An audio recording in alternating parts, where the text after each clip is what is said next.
সংগ্রামী সাথী ও বন্ধুগণ, আমি আমার আখেরি পয়গাম শুনিয়ে যেতে চাই। পার্শ্ববর্তী দেশ, আমাদের প্রতিবেশী দেশকে আমরা বলবো, আপনারা আমাদের এখান থেকে পলাতক শত শত খুনের মামলার ওয়ারেন্টভুক্ত আসামি, যার বিরুদ্ধে গ্রেফতারি পরোয়ানা জারি করেছে বাংলাদেশের আদালত, সেই পলাতক আসামিকে আপনারা প্রশ্রয় দিয়ে ক্ষান্ত হননি।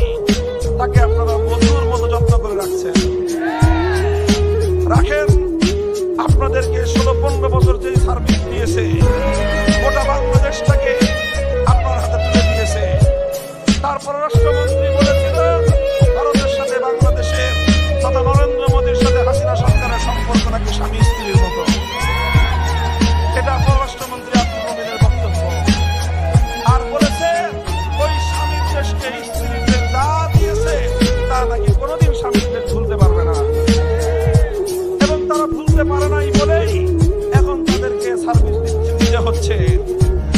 সার্ভিস দেন, মনে রাখবেন, আপনার ঘরে বসে আমার বাংলাদেশের আভ্যন্তরীণ বিষয়ে যদি এভাবেই না গলাতে থাকে, বাংলার মানুষ আপনার সঙ্গে সৌজন্যতামূলক কোনো কূটনৈতিক সম্পর্ক রাখতে পারবে না। আপনাকে আমার দেশের পররাষ্ট্রনীতির প্রতি শ্রদ্ধা প্রদর্শন করতে হবে, কূটনৈতিক সৌজন্যতা রক্ষা করতে হবে।